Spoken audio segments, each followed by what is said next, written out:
할렐루야. 이 저녁에도 천국을 향해 힘차게 달려가시길 바랍니다. 오늘은 우리가 에베소서 19번째 시간으로 하나님의 전신갑주를 입으라 라는 제목으로 같이 말씀을 나누도록 하겠습니다. 하나님의 전신갑주를 입으라. 우리가 지난 시간에는 성도에게는 영적인 싸움이 있다라고 말씀을 드렸습니다. 그리고 우리의 인생에는 눈에 보이는 세계만이 전부가 아니고 눈에 보이지 않는 영적인 세계가 분명히 존재한다라고 말씀을 드렸어요.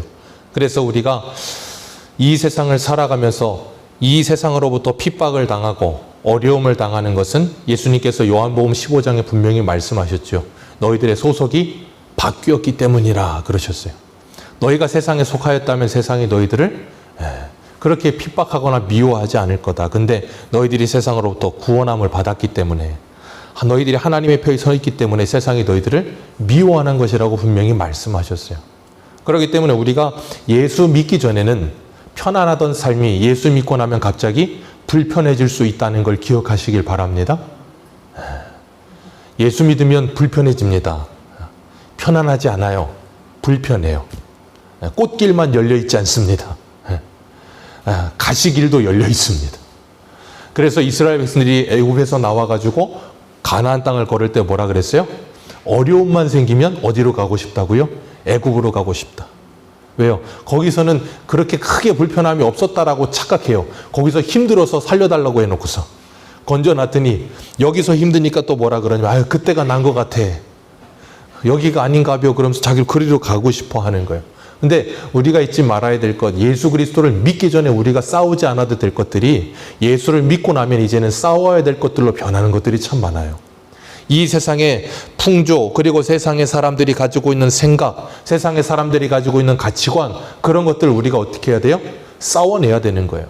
흘러 떠내려가지 않고 연어처럼 강을 거슬러 올라가듯이 그리스도인들은 하나님의 말씀을 가지고 우리는 세상 가운데서 세상에 분별력 있는 사람으로 살기 위해 몸부림을 쳐야 되는 거예요. 그래서 우리는 날마다 하나님의 말씀 안에 거하기를 힘써야 될 줄로 믿습니다. 말씀을 멀리하면 우리는 절대 사단을 이길 방법이 없어요. 사단은 너무나도 교묘합니다. 사단은 너무나도 똑똑해요. 사단은 너무나도 참 뭐라 그래야 될까요? 간계해서 우리들을 끊임없이 미혹하고 유혹하고 시험을 주고 그래서 넘어지게 만들어요. 예수님께서는 분명히 40일 금식하시고 사단의 시험을 3가지를 뭘로 이기셨어요? 말씀으로 이기셨습니다. 주님 우리에게 가르쳐 주신 게 뭐예요? 하나님의 말씀 안에 거하면 우리들은 얼마든지 사단을 이길 수 있다는 거예요. 아담과 하와가 에덴 동산에서 실패한 이유가 뭐예요? 하나님의 말씀 안에 거하지 않았기 때문이었어요. 그래서 야고보서 4장에도 그러죠. 너희가 하나님께 순복하라. 그리고 마귀를 대적하라. 그리하면 너희를 피하리라. 우리는 사단을 이길 수 있습니다. 미혹을 이길 수 있습니다. 언제 있을 때요? 하나님의 말씀 안에 있을 때. 성도는 하나님의 말씀 안에 있을 때 아름다운 줄 믿으시길 바랍니다. 말씀 안에서 그 말씀을 따라 살아갈 때 성도는 참 아름다워요. 근데 그 말씀을 벗어나는 순간 성도에게는 추함과 더러움이 드러나기 시작해요. 그래서 우리는 이 아름다움과 더러움이 극명해지기 때문에 뭐예요? 그 말씀 안에 거하기 위해 날마다 기도하고 성령의 충만함을 갖기 위해 날마다 기도하는 거예요. 우리가 지난 시간에 말씀을 나눈 것처럼 우리의 적은 3가지로 나눌 수 있다 그랬어요. 첫 번째가 뭐였어요? 내 안에 나의 옛사람이 있다. 예수 그리스도를 믿고 나서도 여전히 내 안에 옛사람이 있어요. 하나님께서 우리가 예수를 믿으면 새로운 피조물이 됐다고 했는데 왜 우리 안에 옛사람을 남겨두신다 그랬어요? 우리로 하여금 정신 차리게 하기 위해서, 그리고 예수 그리스도를 더욱더 붙들게 하기 위해서, 나를 의지하지 말라고. 그러니까 구원받고 난 후에도 나의 옛사람의 모습들, 나의 이 변하지 않는 본성들, 이런 걸 볼 때마다 우리는 낙심이 찾아오고 그 낙심이 찾아오면 찾아올수록 누구를 부를 수밖에 없어요? 예수 그리스도를 부를 수밖에 없게 된다 그랬어요. 그리고 또 하나가 뭐였어요? 세상이었어요. 세상의 세속화로부터 내가 구별된 하나님의 백성답게 살기 위해서 날마다 뭐 해야 돼요? 하나님의 말씀 안에 거하는 훈련을 해야 되는 거예요. 세상에 흘러 떠내려가지 않도록. 그리고 3번째가 사단입니다. 이 영적인 존재와 싸우기 위해 날마다 우리는 깨어 있어야 돼요. 왜냐하면 사단은 끊임없이 우리들에게 찾아오는데 어떻게 찾아와요? 때로는 우는 사자와 같이 우리들을 삼키려고 찾아와서 우리를 두렵게 하기도 하고, 때로는 어떻게 찾아와요? 광명의 천사와 같이 찾아옵니다. 그래서 우리들을 미혹하죠. 그래서 우리로 하여금 넘어지게 만들어요. 예수님 옆에 베드로도 사단에게 붙들려서 뭘 했어요? 예수님께서 십자가의 길을 가셔야 된다고 하니까 베드로가 뭐라 그래요? 예. 옛날 성경에는 간하여 가로되라는 표현이 있어요. 가로막았다는 거예요. 가로막고 예수님을 혼내듯이 주여 그리하지 마옵소서 그러는 거예요. 베드로가 왜 그렇게 했어요? 두 가지 이유였어요. 첫 번째는 닥쳤던 개가 지붕만 쳐다볼까 봐. 두 번째는 뭐예요? 예수님을 위해서. 그랬더니 예수님께서 베드로에게 뭐라 그러셨어요? 사단아, 내 뒤로 물러가라. 너는 나를 넘어지게 하는 자로다. 네가 사람의 일만 생각하고 하나님의 일은 생각하지 못하는도다. 그러면서 우리로 하여금 하나님의 일이 되어지도 못하도록 사단은 끊임없이 우리를 미혹합니다. 그렇기 때문에 기억하세요. 여러분들을 위해 준다고 해서 다 좋은 건 아니에요. 우리에게 좋은 말 해주고 우리를 위해 주고 우리의 감정을 이렇게 잘 이렇게 보듬어 준다고 해서 그게 꼭 옳은 것만은 아니라는 걸 우리는 늘 기억할 수 있어야 돼요. 안 그러면 거기 넘어지고 쓰러지게 되는 거예요. 그렇기 때문에 하나님은 우리들에게 그 영적인 싸움을 게을리하지 말고 경건의 훈련을 하라 그러셨어요. 그 경건의 훈련을 통해 우리의 속사람이 강건하여지기를. 그래서 고린도전서 뭐라 그럽니까? 너희가 모든 일을 할 때 남자답게 강건하여 사랑 안에서 행하라. 남자답게 강건하여. 그 표현이 뭐예요? 여자와 남자를 이게 뭐 차별이 아니에요? 비로 따졌을 때 여자는 아름답고 남자는 강인한 이미지가 있잖아요. 그런 것처럼 영적으로도 강건하여서 사단을 대적하고 이기라는 거예요. 그렇기 때문에 우리는 그 영적인 훈련을 하기 위해 날마다 힘써야 되는 것이고, 그 영적인 훈련이라고 하는 것은 딱 하나밖에 없어요. 성도에게는 예수 그리스도와 가까워지는 거예요. 그리스도와 연합되는 겁니다. 오늘 오전에도 예수와 함께라고 말씀을 드렸죠. 베드로가 예수님과 함께 했다면 베드로가 예수님을 부인했겠어요? 예수님과 함께 하지 않으니까 베드로에게 뭐가 찾아와요? 두려움이 찾아오잖아요. 두려움이 찾아오니까 베드로가 최후의 만찬 때는 내가 주와 함께 죽을지언정 주님을 부인하지 않습니다. 그러던 베드로가 이 로마 군인들의 신문이나 아니면 대제사장들의 신문이 아니고 그냥 불쬐고 있는 계집종의 이런 표현이 좀 그런데 여종의 말 한마디에 두려워서 뭐라 그래요? 나는 모른다 그러잖아요. 어떤 대단한 무엇 때문에 넘어지지 않아요. 아주 사소한 것 같은 그 문제에도 우리는 넘어질 수 있다는 거예요. 그래서 우리가 금요일 날도 여호수아 말씀을 볼 때 이스라엘 백성들이 여리고를 무너뜨리고 어디서 넘어졌어요? 아이성에서. 아주 사소한 그 아이성에서 넘어진다고요. 그게 우리들의 현주소예요. 우리는 남의 말 한마디를 이기질 못합니다. 남의 얼굴 표정 하나를 못 이겨요. 참 이상하죠? 괜히 기분이 좋다가도 다른 사람이 나를 이렇게 가자미 눈으로 쳐다보든가 아니면 나를 보면서 인상을 쓰면 그 인상 딱 한 모습에 나도 모르게 어떻게 해요? 괜히 저 사람이 날 이상하게 보나? 날 미워하나? 날 싫어하나? 그런 생각이 내 안에 사로잡히면 어떻게 돼요? 괜히 그 사람이 싫어요. 그렇기 때문에 사단은 끊임없이 우리들의 그 틈을 노리는 거예요. 그래서 우리를 넘어지게 만들기 위해서. 그렇기 때문에 우리가 그렇게 연약한 존재라는 걸 꼭 기억하시길 바랍니다. 저와 여러분들은 강하지 않습니다. 자꾸 강하다고 착각을 하기 때문에 우리가 문제가 생기는 거예요. 약한 줄 알면 문제가 안 생겨요. 근데 강한 줄 알 때 문제가 생기는 거예요. 골리앗이 아니고 여리고성 앞에 이스라엘 백성은 문제가 안 생겨. 왜? 여리고성은 자기들 수준에서 할 수 없는 문제이기 때문에 하나님의 말씀에 그대로 순종해요. 근데 아이성 같은 작은 문제는 어떻다고요? 얼마든지 내 힘으로 할 수 있다고 착각하는 거예요. 그래서 예수님은 요한복음 15장에 뭐라 그러십니까? 너희가 내 안에 내가 너희 안에 있으면 너희가 많은 열매를 맺느니라. 그러나 너희가 나를 떠나서는 아무것도 할 수 없느니라. 기억하십시오. 우리는 예수님을 떠나서 아무것도 할 수 없는 존재들이에요. 그 아무것도 할 수 없다의 그 기준은 뭐예요? 영적으로. 아름다운 성령의 열매를 맺는 것. 우리가 이 열매 자체가 이름이 무슨 열매요? 성령의 열매예요. 우리가 맺는 열매가 아니에요. 우리는 자꾸 착각해요. 성령께서 내 안에 있을 때 그 성령이 충만할 때 맺어지는 열매들인 거예요. 그래서 그건 누가 맺어주시는 거예요? 하나님이 맺어주시는 거예요. 그래서 우리가 예수 그리스도에게 붙어 있으면 그 성령의 열매들이 풍성해질 것이고, 예수 그리스도에게 붙어 있지 않으면 갈라디아서 5장의 말씀처럼 그 악한 영의 열매들이 주렁주렁 맺혀지는 거예요. 어떻게 한 주 동안 여러분들은 성령 열매를 맺으며 사셨습니까? 아니면 안 좋은 열매를 맺으며 사셨습니까? 주님은 요한복음 15장에 그러셨어요. 안 좋은 열매를 맺으면 그 가지들을 다 잘라버려라 그러셨다고요. 자꾸 성령 열매를 맺지 못하도록 내 안에 자꾸 그 가지, 열매를 맺지 못하게 가리고 있는 가지들을 뭐 해야 돼요? 쳐내야 되는 거예요. 과수원의 농부들은 이 과원, 이게 나무를 기를 때 보면 그냥 기르지 않고 가지치기를 잘합니다. 가지치기를 하고 나무를 높이 키우지도 않아요. 왜냐하면 따기 쉬워야 되고 가지치기를 해줘야 과일이 커지니까. 그런데 그렇지 않은 과수원 이 농부들이 아닌 일반 사람들은 그냥 그렇게 가지치기를 하지 않아요. 왜냐하면 많이 열리기를 원하니까.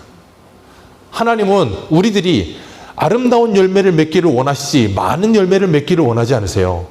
이거 오해 없이 들으셔야 돼요. 많은 열매라 하면 아름답고 많은 열매라면 얼마나 좋겠어요. 그런데 아름답지 않은 많은 열매들이 맺혀질 수 있다는 거예요. 그렇기 때문에 우리는 날마다 성령의 충만함을 받으며 그 하나님의 빛을 받기 위해 애쓰시는 삶을 사셔야 돼요. 빛을 받아야 농작물도 잘 자랍니다. 생명의 빛이신 하나님의 말씀을 잘 받아야 우리 안에도 아름다운 성령의 열매가 맺혀집니다. 예전에 그 시인과 총장이라는 그 가수 그룹이 있었잖아요. 그 가수 그룹이 불렀던 노래가 가시나무. 우리는 조성모 씨 노래로만 잘 알지만 내 속엔 내가 너무도 많아서 당신의 쉴 곳이 없고. 내 속엔 내가 너무 많아. 다중이들. 이 자아가 너무 많아가지고 은혜 받았을 때는 세상 착한 사람이었다가 은혜 떨어지면 세상 악한 사람이었다가 내 속에 내가 너무 많아갖고 주님이 거하실 곳이 없어.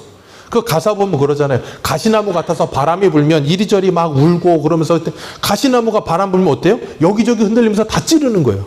그러니까 아파하니까 거할 곳이 없는 거예요. 저와 여러분들은 성령에 충만한 사람들이십니까? 아니면 성령에 충만하지 못하고 자꾸 사단에게 붙들린 사단의 놀이터가 되계십니까 우리가 사단에게 붙들려 살 때는 가시나무 같아서 이리저리 흔들리면서 자꾸 다른 사람을 찔러요. 그리고 나면 우리의 곁에 사람이 거하질 못해. 그래서 이사야 말씀을 뭐라 그래요? 사람 살 곳이 되게 하시리라. 그 곁이 있는 사람들이 되게 하시겠다고 말씀하시는 거예요.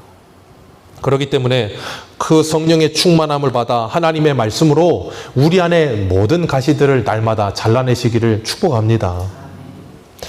오늘 본문을 보면 주님께서는 이 10절 말씀 다시 한번 읽습니다. 시작.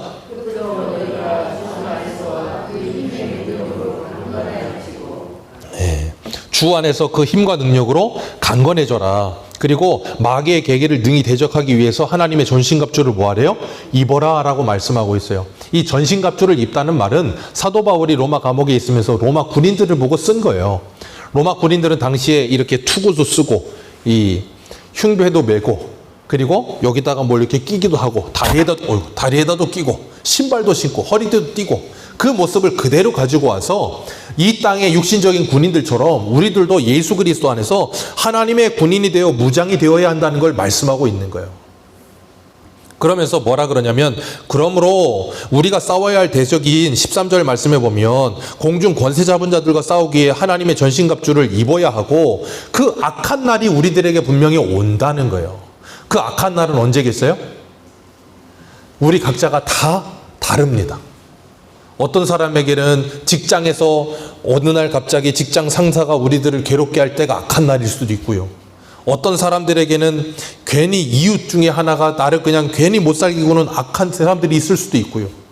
우리 각자의 악한 날 13절에 말씀하고 있는 이 악한 날은 다 다를 수가 있어요. 그런데 그 악한 날에 너희가 능히 대적하고 모든 일을 행한 후에 뭐 하라고요? 서기 위하여 하나님의 전신갑주를 취하라 라고 말씀하고 있는 거예요. 그렇기 때문에 우리는 이 악한 날이 매일 반복될 수 있다는 걸 기억하시길 바랍니다. 산 넘어 산처럼 오늘 하나 문제 해결했더니 내일 또 문제가 생기기도 하고 그러면서 우리로 하여금 자꾸 하나님과 멀어지게 만들고 무너지게 만드는 거예요. 그리고 사단은 우리의 가장 가까운 우리의 근처에 있는 우리의 주변에 가장 가까이에 있는 사람들을 통해 우리를 무너뜨린다는 걸 기억하세요. 우리의 가장 가까운 우리 옆에 있는 사람들이 누굴까요? 가족. 우리 한 군데만 보겠습니다. 마태복음 10장 34절 보세요. 마태복음 10장 34절.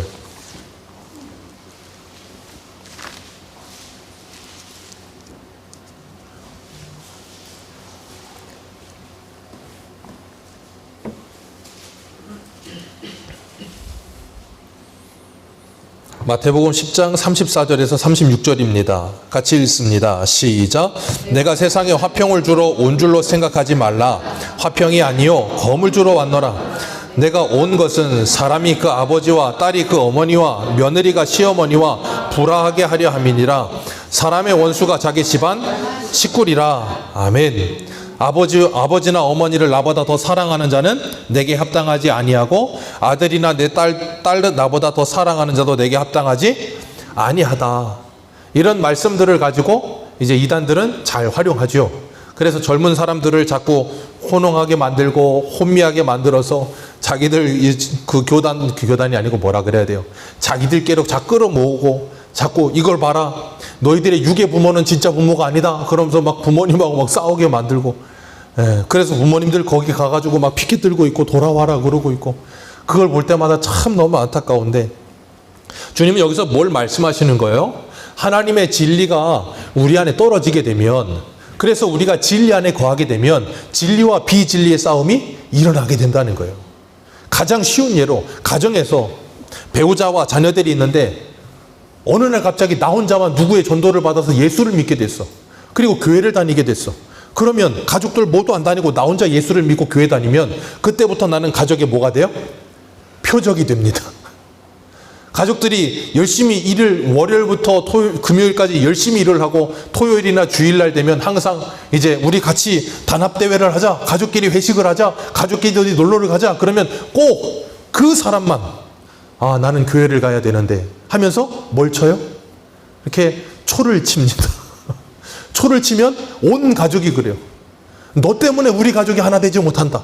너 때문에 그렇다 하면서 엄청나게 핍박해요. 왜 그래요?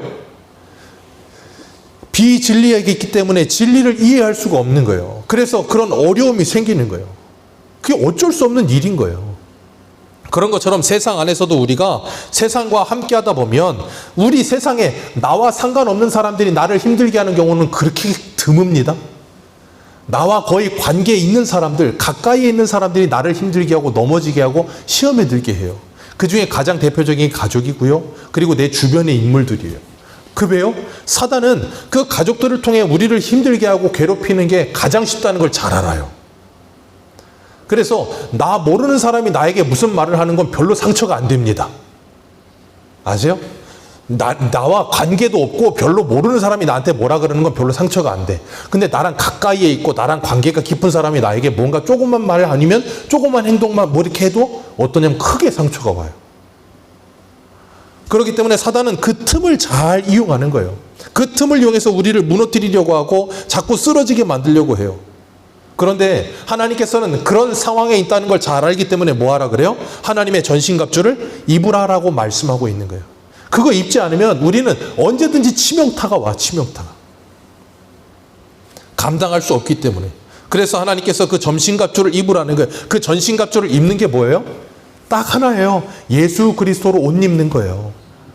구약에 보면 다윗이 골리앗이 와서 이스라엘 백성들을 무섭게 할 때 40일 동안 주야로서 괴롭히는데 사울뿐 아니라 이스라엘 군대 한 사람도 그 앞에 나가는 사람이 없어요.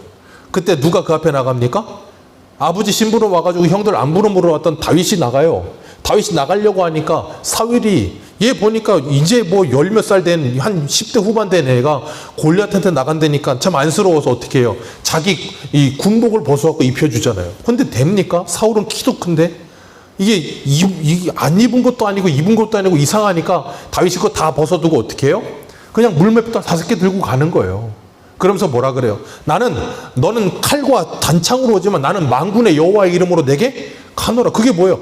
하나님의 전신갑주를 입는 거예요. 다른 게 아니에요. 우리가 그렇게 하나님의 전신갑주를 입고 이 세상을 살아가게 될 때 우리는 세상을 넉넉히 이길 수 있다는 거예요. 그렇기 때문에 우리가 하나님의 말씀으로 무장되어야 되는 거예요. 우리 에베소서 하고 있기 때문에 에베소서 4장 한 군데 보겠습니다. 성경은 우리들에게 옷에 대해서 굉장히 많이 관심을 갖게 하세요. 에베소서 4장 22절, 24절까지 읽겠습니다. 시작. 너희는 유혹의 욕심을 따라 썩어져가는 구습을 따르는 옛사람을 벗어버리고 오직 너희의 심령이 새롭게 되어 하나님을 따라 의와 진리의 거룩함으로 지으심을 받은 새 사람을 입으라. 옛사람 벗어버리고 새 사람을 입어라. 여기서 하나님을 따라 의와 진리의 거룩함으로 지으심을 받은 새 사람을 입으라는 게 뭐라 그랬어요? 기억나세요? 하나님의 형상, 하나님의 형상을 덧입어라 그라 그랬잖아요. 우리 안에 어그러지고 오염되어 있는 잘못된 형상이 원래 원형인 예수 그리스도를 따라 아름답게 회복되어지는 것, 그것이 우리에게 필요하다는 거예요. 그리고 또 한 군데만 읽겠습니다. 신약성경 로마서 13장 한번 보세요. 로마서 13장 12절.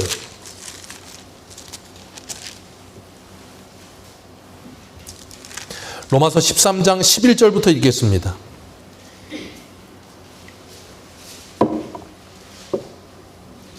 로마서 13장 11절. 11절부터 14절까지 읽습니다. 시작. 또한 너희가 이 시기에 알거니와 자다가 깰 때가 벌써 되었으니 이제 우리의 구원이 처음 믿을 때보다 가까웠음이라. 밤이 깊고 낮이 가까웠으니 그러므로 우리가 빛의 갑옷을 입자. 낮에와 같이 단정히 행하고 방탕하거나 술 취하지 말며 음란하거나 호색하지 말며 다투거나 시기하지 말고 오직 주 예수 그리스도로 옷 입고 정욕을 위하여 육신의 일을 도모하지 말라. 사도 바울은 여기에서도 뭘 이야기해요? 옷을 입는 것에 대해서 이야기하면서 빛의 갑옷을 입자. 어두움의 일은 이제 벗어버려라. 어거스틴이 이 말씀을 읽고 회심했어요. 아이들이 톨레도 열어서 읽어라 딱 폈는데 여기가 나온 거예요. 이 말씀을 듣고 자기의 그동안에 허랑방탕하던 모든 삶을 다 벗어버렸어요. 그리고 예수 그리스도로 옷 입고 빛의 갑옷을 입고 하나님의 자녀답게 살았다니까요. 우리들도 하나님의 말씀을 통하여 우리들이 그 말씀이 우리 안에 임하게 되고 하나님께서 그 말씀을 통해 우리에게 놀라운 하나님의 말씀을 체험하는 역사를 일으키시면 우리의 삶도 어떤 일이 일어난다고요? 변화가 일어나는 거예요. 내 옛사람을 벗어버리게 된다니까요. 정말로 벌어버리게 하세요. 우리가 그런 분들 계시잖아요. 교회 다니시는 분들 중에 이렇게 구름과자 10cm 구름과자를 그렇게 맛있게 드시고 자 아침마다 그냥 이슬이를 그렇게 찾으시면서 나는 이슬 없으면 못 살아 그러시는 분들이 꽤 많아요. 두꺼비를 잡고. 근데 그러시던 분들이 교회를 나오고 그냥 안에 따라 교회를 나오고 교회를 다니다 갑자기 어느 날 갑자기 담배가 그렇게 써지는 사람이 있어요. 술이 그렇게 달던 술이 그렇게 써진대요. 그리고 나서 그냥 단번에 그걸 끊어버리시는 분들이 계세요. 그런 경험을 하게 하신다니까요. 그런 걸 통해서 뭐 하게 하세요? 내가 예수 그리스도를 믿고 구원받은 하나님의 백성으로서 변화된 삶이 무엇인지를 체험하게 하시는 거예요. 그러니까 이걸 또 이렇게 천편일률적으로 딱 이렇게 공식화할 필요는 없어요. 예수 믿으면 곧바로 술, 담배는 다 끊어진다. 안 끊어집니다. 안 끊어집니다. 칼빈은 술 엄청 먹었어요. 포도주, 칼빈이 프랑스 사람이잖아요. 포도주 그렇게 좋아했고, 루터, 독일 사람, 비요. 이 맥주 그냥 그렇게 들이붓고. 그랬는데 어쨌든, 뭘 말씀을 드리는 거냐면, 예수 그리스도를 믿고 구원받은 하나님의 백성들은 그 이전의 삶과는 전혀 다른 새로운 삶을 살기 시작한다는 게, 그게 어디서부터 시작돼요? 우리의 생각 속에서부터 가치관의 변화, 세계관의 변화가 찾아오는 거예요. 하나님의 말씀을 통하여서. 그래서 우리 골로새서에 보면 뭐라 그래요? 우리 지식에까지, 우리를 창조하신 자의 지식에 이르기까지 우리가 새로워진다 그랬잖아요. 이 지식이. 그렇게 우리가 새로워져 가면서 빛의 갑옷을 입고 하나님의 사람답게 옛사람을 벗어버리고 새로운 삶을 사는 거예요. 왜 우리가 이 어두움의 일을 벗어버립니까? 이유는 하나입니다. 더러워서예요. 더럽지 않으면 안 벗습니다. 여러분들은 매일 이런 일들을 경험하시잖아요.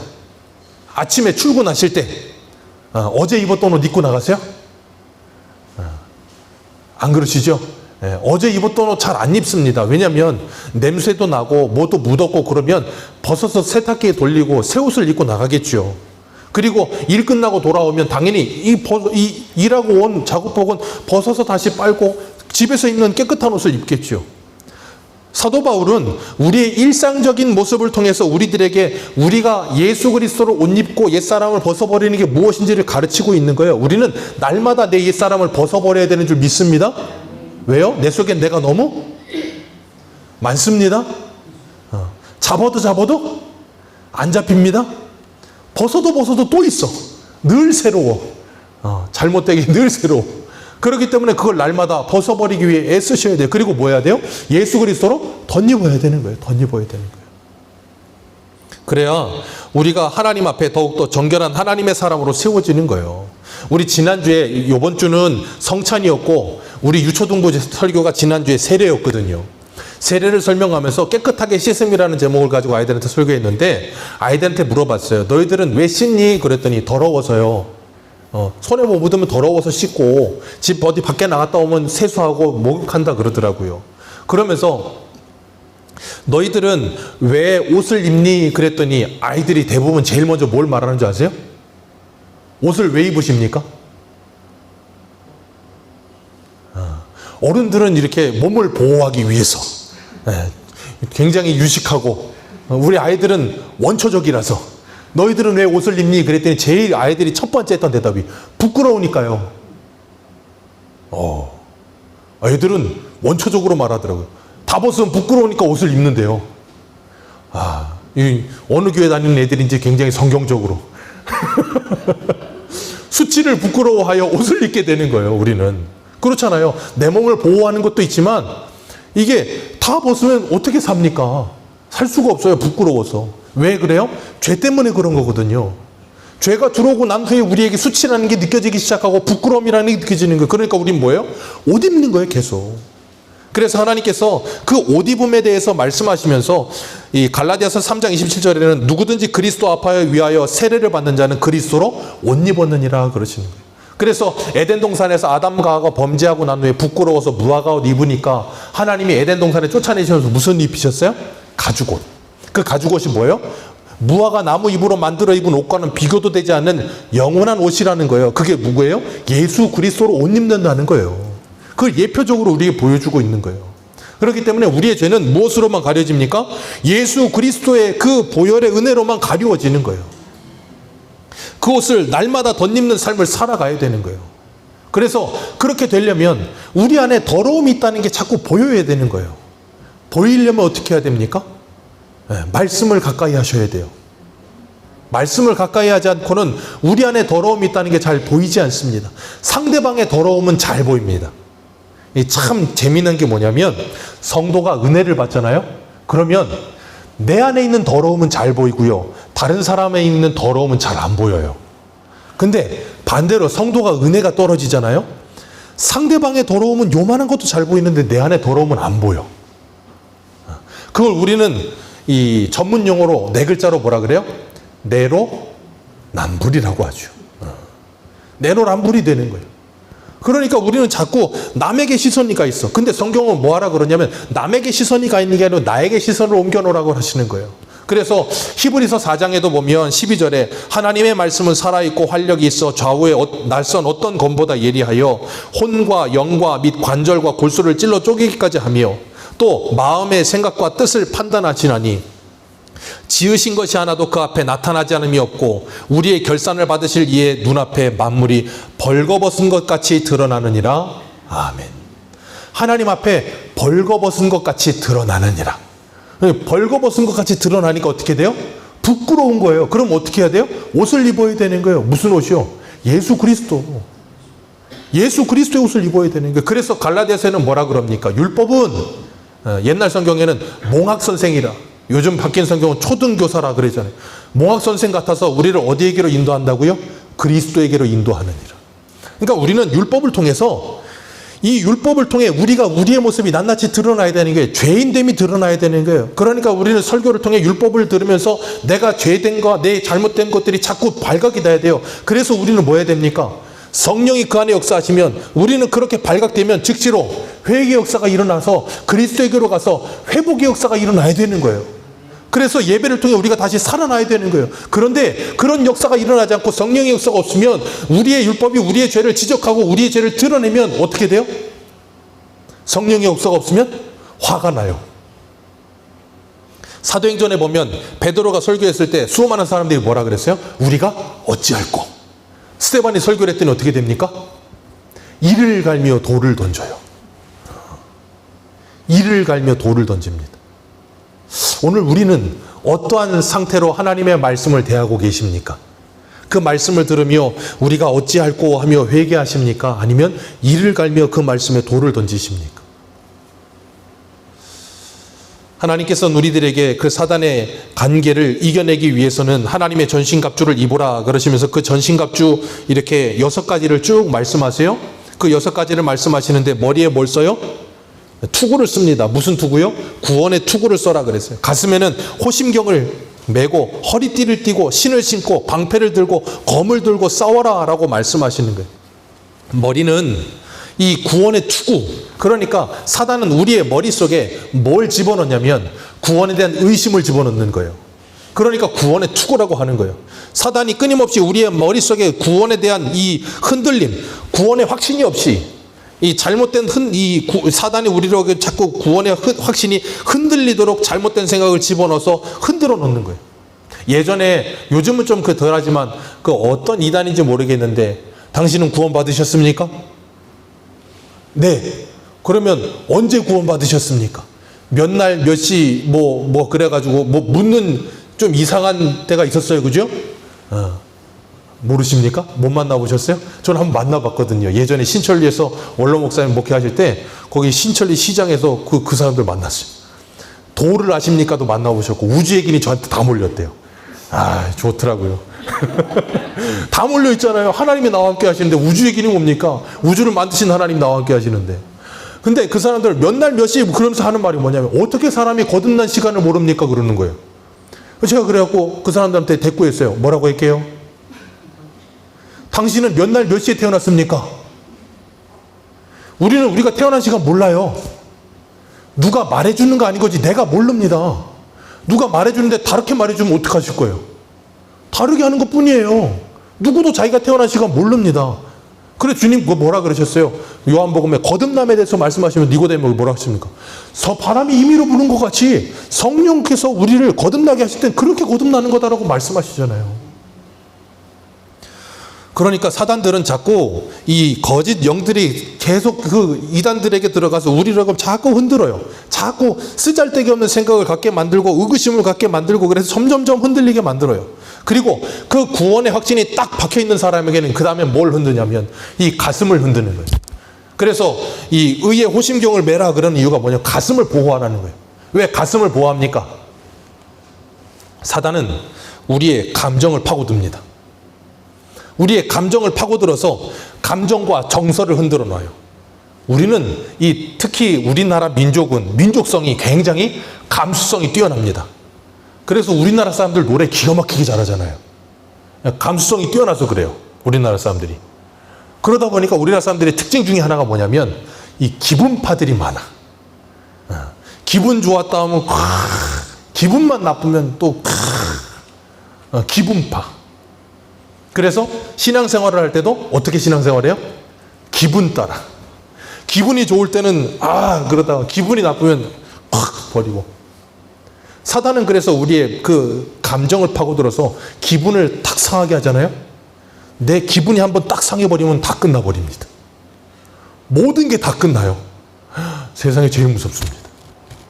사단은 바로 그 감정을 파고드는 거예요.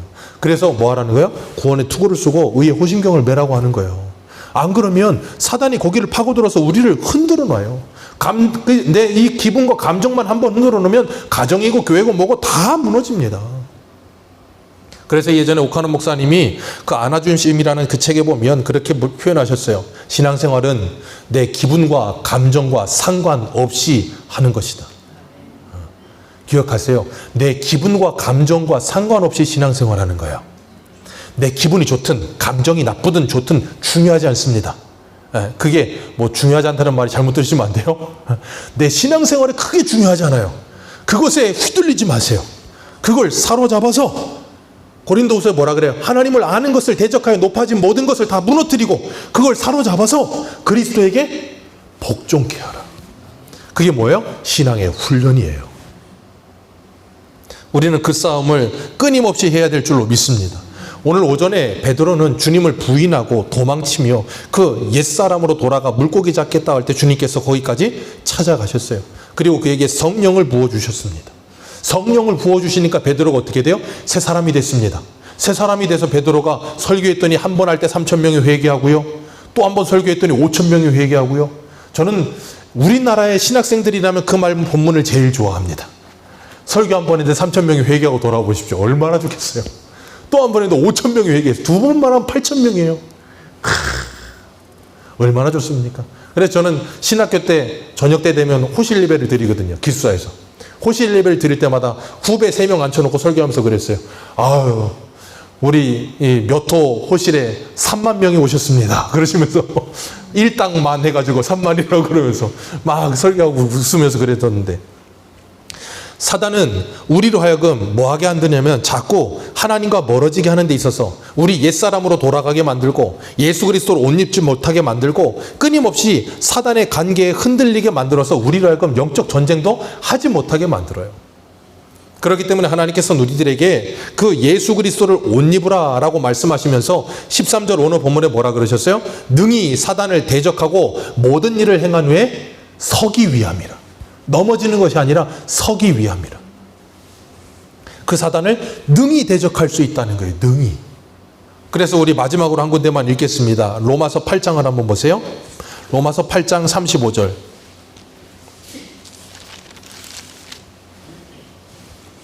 로마서 8장 35절입니다.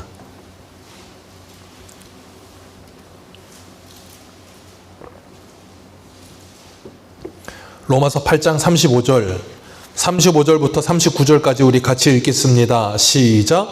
누가 우리를 그리스도의 사랑에서 끊으리요? 환난이나 곤고나 박해나 기근이나 적신이나 위험이나 칼이랴. 기록된 바 우리가 종일 주를 위하여 죽임을 당하게 되며 도살당할 양같이 여김을 받았나이다 함과 같으니라. 그러나 이 모든 일에 우리를 사랑하시는 이로 말미암아 우리가 넉넉히 이기느니라. 내가 확신하노니 사망이나 생명이나 천사들이나 권세자들이나 현재일이나 장래일이나 능력이나 높음이나 피조물이라도 우리를 우리 주 그리스도 예수 안에 있는 하나님의 사랑에서 끊을 수 없느니라. 우리를 하나님의 사랑에서 끊을 수 없습니다. 주님께서 우리에게 찾아오셔서 베드로를 세워주신 것처럼 저와 여러분들을 세워주십니다. 그리고 뭐하게 하세요? 넉넉히 이기게 하십니다. 넉넉히 이기게 하실 줄 믿습니다. 그래서 우리는 뭐 해야 돼요? 그 예수 그리스도로 옷 입는 하나님의 전신갑주를 입어야 될 줄 믿습니다. 그래서 성경은 창세기부터 계시록까지 무슨 이야기로 시작이 돼서 끝나요? 옷 입는 얘기로 끝나는 거예요. 창세기에선 가죽옷을 입고 계시록에선 뭘 입어요? 무엇을 입습니까? 세마포 옷을 입는데 계시록 19장에 그 세마포 옷은 성도들의 옳은 행실이다. 그 세마포가 왜 휘어졌다 그랬어요? 계시록 7장에서 어디에 빨아? 그리스도의 보혈에 빨아. 그 옷이 깨끗하여지느니라. 그래서 우리는 그 옷을 입고 누구를 기다려요? 예수 그리스도를 기다리는 거예요. 기다리면서 우리를 흔들어 놓는 사단과 날마다 싸우며 예수님과 함께 그 사단을 넉넉히 이기는. 그래서 계시록 19장에 보면 그 희고 큰 백마를 타신 분이 피 뿌린 옷을 입고 앞장서시고 하나님의 군대는 거기에서 뭐예요? 하얀 세마포 옷을 입고 뒤따라 가잖아요. 그게 뭐예요? 예수 그리스도께서 십자가에서 승리하신 그 피 뿌린 옷을 입고 앞서가시면서 다 이겨놓으신 거예요. 우리는 그 이기신 전쟁에 뭐 하기만 하면 돼요? 따라가면서 싸우기만 하면 되는 거예요. 그럼 어떻게 된다고요? 자동적으로 이길 수 있어요. 누가 함께 하시니까? 주님이 함께 하시니까.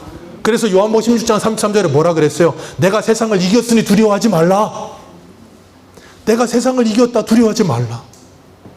그 세상을 두려워하지 마시고 주님과 함께 날마다 승리하시는 하나님의 전신갑주를 입고 싸우며 넉넉히 이기시는 저와 여러분들 되시기를 축복합니다. 기도하겠습니다.